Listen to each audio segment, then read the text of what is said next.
สวัสดีครับวันนี้อยู่ผมช้ำ300นะครับกับในช่วงทำมาหาแดกนะวันนี้เรากลับมากับรถครอบครัวยอดนิยมของ300กะหลาดไลท์โชว์รูมและบอกเลยว่าเป็นรถที่น่าจับจองเป็นเจ้าของจริงครับตอนนี้นะครับเราอยู่กับเจ้า Toyota Harrier นะครับรถคันนี้เป็นตัว Minor Change ตัวสุดท้ายตัวรถปี 08 นะครับราคาคันนี้อยู่ที่ 759,000 บาทเฉพาะในช่อง Channel YouTube นี้เท่านั้นนะครับจากราคา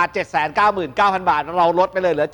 759,000 บาทนะครับสำหรับเจ้ารถคันนี้นะครับเลขไมล์วิ่งเพียง 150,000 กว่ากิโลเท่านั้นประวัติศูนย์ครบหมดนะครับเข้าศูนย์โตต้าได้นะครับรถคันนี้สีขาวเดิมจากโรงงานไม่มีริ้วรอยให้ต้องเก็บเลยนะครับรถคันนี้ซื้อวันนี้เปลี่ยนถ่ายน้ำมันเครื่องของโลคอลเรียวพร้อมส่งรถเลยนะครับเรามาดูโดยรอบรถคันนี้นะครับเป็นสีขาวมุกเดิมจากโรงงานกันชนหน้าไม่มีริ้วรอยรถพร้อมใช้ไฟหน้าไม่มีการแตกร้าวใดๆทั้งสิ้นนะครับล้อแม็กนะครับเป็นสเปคตรงรุ่นขอบ18พร้อมยางปี19นะครับใหม่4เส้นพร้อมใช้นะครับเดี๋ยวเรามาดูในโซนของภายในกันนะครับภายในของรถคันนี้สิ่งที่เป็นจุดเด่นของรถคันนี้นะครับเป็นภายในสีดำซึ่งจะเป็นสเปคหายากส่วนใหญ่จะเป็นภายในขาวตัวรถสีขาวภายในสีครีมคันนี้เป็นสีดำเดิมนะครับคอนโซลทุกอย่างสวยกิ๊บหมดนะครับจอ JVC ครบพวงมาลัยมัลติฟังก์ชันเลขไมล์ 150,000 กิโลเบาะไม่มีแตกไม่มีขาดนะครับช่องแอร์ทุกอย่างใช้ได้หมดนะครับช่องแอร์นี้นะครับถ้าเสียถ้าพังชุดหนึ่งเป็นหมื่นนะครับอันนี้ใช้ได้หมดเบาะไฟฟ้าครบเซ็ตลายไม้ครบด้านท้ายไม่มีแตกไม่มีขาดเบาะไม่มีการล้มใดๆทั้งสิ้นสภาพสวยรถค่อนข้างใช้รักษาและที่สำคัญคันนี้เป็นออปชั่นเต็มนะครับหลังคาแก้ว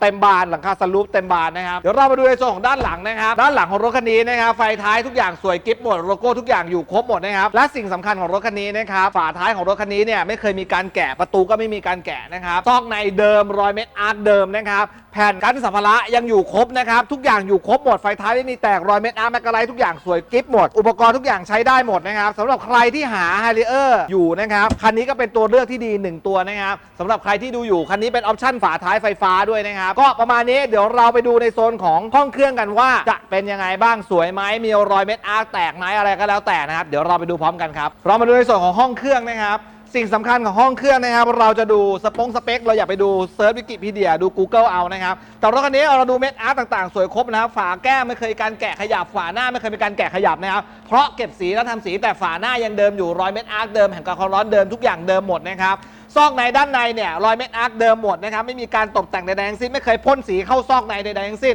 คานหน้าไม่มีโดนนะครับคานหน้าเดิมจับไปเนี่ยยังไม่มีการคมหรือว่าเปลี่ยนคานหน้าใหม่นะครับคือเป็นสเปคจากศูนย์หลายๆคนที่ดูนะครับคันหน้าส่วนใหญ่ที่คมๆเนี่ยส่วนใหญ่เป็นคันหน้าเปลี่ยนนะครับแต่คันนี้ยังสวยกิ๊บหมดสติ๊กเกอร์ทุกอย่างอยู่ครบเครื่องนะครับเดิมจากโรงงานแล้วก็เดิมจากเจ้าของเลยไม่มีรอยเยิ้มของน้ำมันใดๆทั้งสิ้นสำหรับใครที่สนใจรถคันนี้นะครับเป็น Toyota Harrier นะครับปี 08 เครื่อง 2.4 ตัว Top Minor Change นะครับภายในดำเลขไมล์ 150,000 กิโลเท่านั้นราคาเปิดไปที่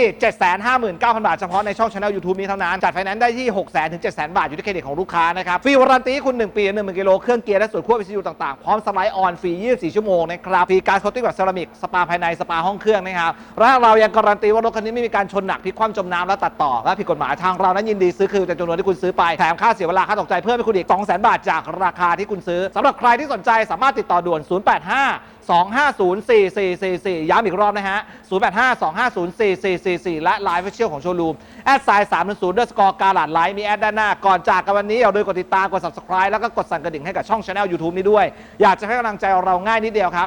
#FC300 ในคอมเมนต์นี้พวกเราแอบอ่านทุกคอมเมนต์นะครับสำหรับผมวันนี้ชั้น300ไปก่อนนะครับสวัสดีครับบอกเลยนะครับรถคันนี้ถ้าคุณหารถที่เป็นรถครอบครัวใช้ประวัติดีสภาพสวยออปชั่นแบบนี้ราคา 759,000 บาทรีบโทรมาจองออนไลน์เลยครับเดี๋ยวเราจะส่งรถถึงหน้าบ้านคุณครับ